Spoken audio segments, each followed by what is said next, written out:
morning, students. Now here we come up with the developmental anomalies of urinary bladder.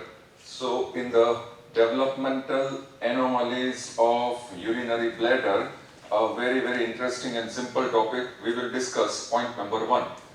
The first developmental anomaly. It is known as congenital rectovesical fistula.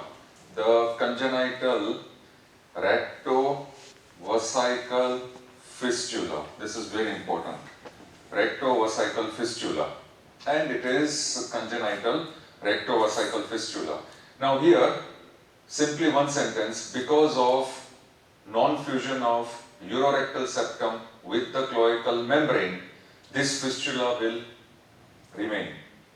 Therefore, this is the common abnormal tract connecting rectum and vesicae, that means urinary bladder. Abnormal persistence of cloacal duct. So either that may be because of the non-fusion of urorectal septum with cloacal membrane, that means the non-disappearance of cloacal duct. That means cloacal duct will remain patent, that we have seen in the development of urinary bladder. The entire cloacal duct connecting the urinary bladder with the rectum is passing inferior to urorectal septum. After some time, normally in the normal process of development, urorectal septum has to fuse with the cloacal membrane. So the cloacal duct has to disappear. But here what will happen? Urorectal septum will not fuse with the cloacal membrane and cloacal duct will remain. So this persistence of cloacal duct will cause rectovesical fistula. Very simple. This is many times asked in MCQs or 1 mark question answer. Now, second anomaly. Now, in the second anomaly, it will be known as the congenital vesicovaginal fistula. Now, in this congenital vesicovaginal fistula, there is the Mullerian ducts, instead of opening in the phallic portion of urogenital sinus, that already we have discussed during development, embryogenesis of urinary bladder. The Mullerian ducts will open where? In the dorsal part of the phallic portion of urogenital sinus. So instead of opening there, if it opens in the upper level, upper part, that is vesicourethral part, then this fistula will develop.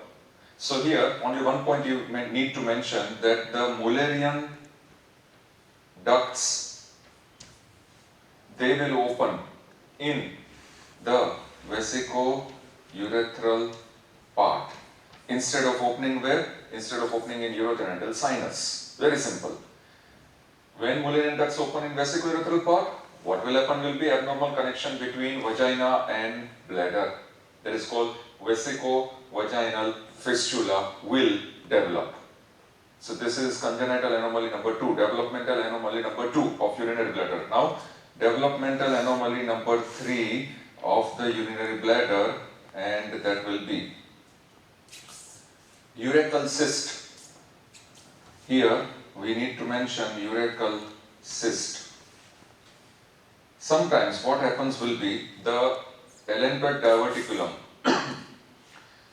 will disappear as usual in the proximal and distal part, but in the middle part it will remain, it will persist.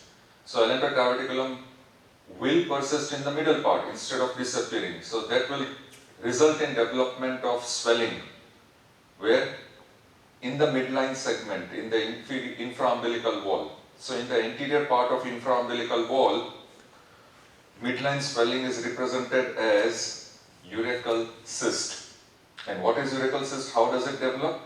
That is because of abnormal persistence of middle part of Allenby diverticulum.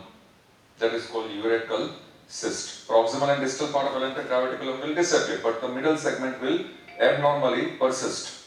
So this will be known as urachal cyst. Now, number 4. Anomaly, developmental anomaly number 4. Urachal fistula.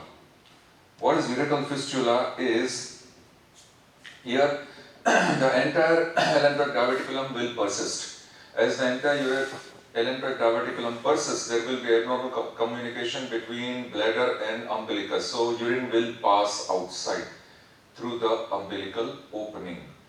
So abnormal persistence of elentric diverticulum will result in urethral fistula, as a result of which there will be abnormal communication between urinary bladder and umbilicus, and urine will pass outside through the umbilicus. That is urethral fistula.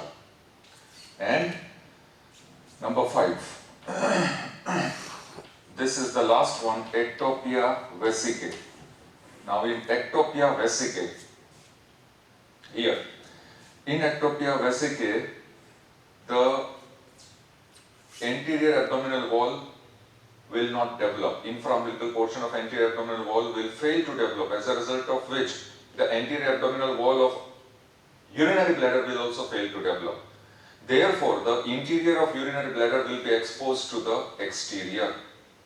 And such a condition in which the anterior wall of urinary bladder also does not develop will be known as ectopia vesicae, in which the interior of urinary bladder will be exposed to the anterior. So here, these are the developmental anomalies of the urinary bladder. Thank you very much.